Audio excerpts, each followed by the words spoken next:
Assalamualaikum warahmatullahi wabarakatuh. Selamat pagi semua. Ketemu lagi dengan saya Nur Aziza. Di sini saya akan menjelaskan tentang mata pelajaran IPA, Ilmu Pengetahuan Alam.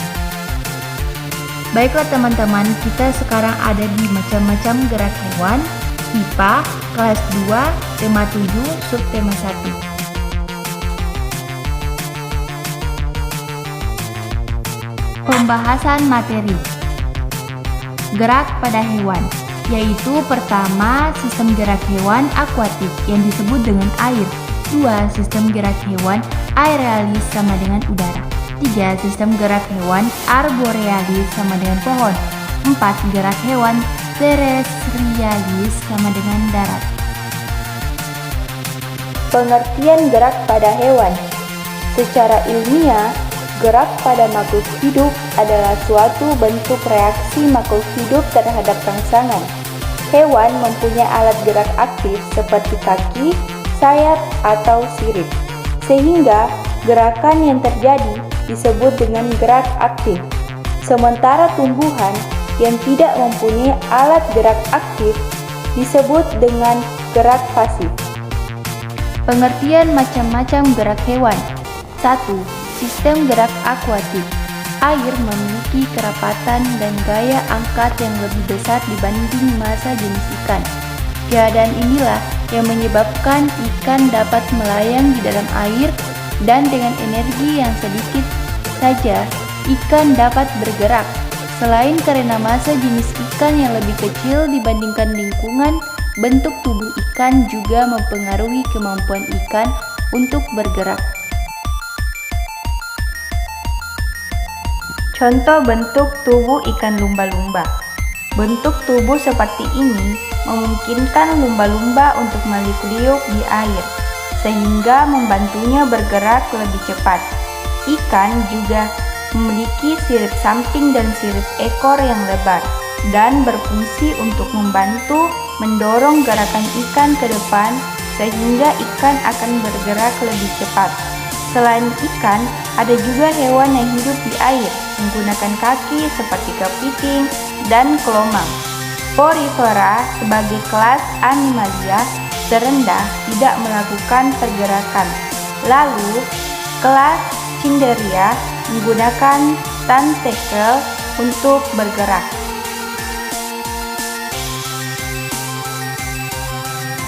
2. Sistem gerak hewan aeralis, udara. Jika diremehkan, tidak mungkin suatu benda dapat melayang di udara. Lalu, bagaimana seekor burung dapat terbang?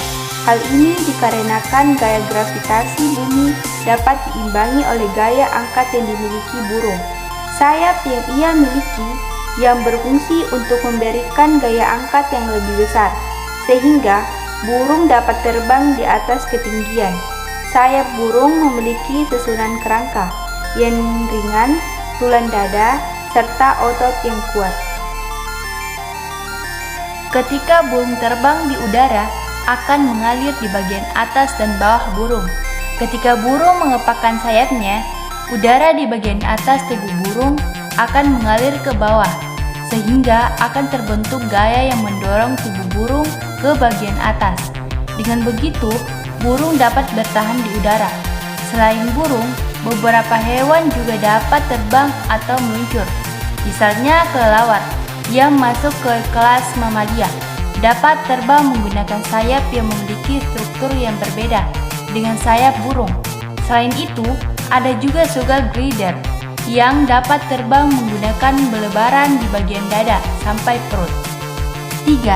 Sistem gerak hewan arborealis, pohon. Pada beberapa kadal, ular, dan amfibi juga dapat terbang atau meluncur. Salah satu jenis kadal, yaitu Draco-St, dapat terbang menggunakan patagial membran. Ada juga yang dapat meluncur dan terbang dari satu sisi pohon ke pohon lain dengan cara mempikan badan dan meregangkan tulang iga. Yang terakhir yaitu ada juga katak yang dapat terbang dengan pelebaran selaput di kakinya. Yang keempat yaitu sistem gerak hewan di darat. Hewan yang hidup di darat menggunakan tulang dan otot yang dimilikinya. Otot dan tulang tersebut berfungsi untuk mengatasi inersia, yaitu kecenderungan tubuh untuk diam, dan untuk menyimpan energi pegas guna beraktivitas. Setiap hewan yang hidup di darat memiliki struktur tulang atau otot yang berbeda-beda, seperti bentuk kaki kijang yang ramping yang membantunya untuk berlari lebih kencang dibandingkan hewan lainnya. Selain itu, dengan kakinya yang ramping, kijang juga dapat melompat dan meluncur. Hal ini disebabkan oleh gaya gesek udara jauh lebih kecil daripada gaya gesek permukaan tanah. Hewan yang hidup di darat tidak hanya dapat berjalan. Baiklah teman-teman juga bisa menyaksikan contoh sistem gerak hewan di darat. Dari ketiga sistem gerak pada masing-masing habitat, beberapa hewan mampu melakukan lebih dari satu pergerakan, seperti penguin. Mereka adalah hewan yang dapat berjalan dan juga berenang handal. Selain itu, ada kelompok amfibi yang dapat hidup di dua alam, air dan darat. Saat mereka hidup di air sebagai beruduk, mereka menggunakan ekor dan sirip yang kecil. Semakin dewasa dan berubah menjadi katak atau kodok, organ tersebut mengalami regresi dan berubah menjadi kaki depan dan kaki belakang. Saat itulah mereka hidup di darat.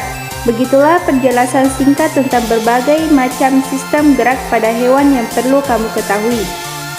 Baiklah teman-teman, hanya itu yang dapat saya jelaskan. Mohon kurang dan lebihnya mohon dimaafkan. Wassalamualaikum warahmatullahi wabarakatuh. Dan sampai jumpa.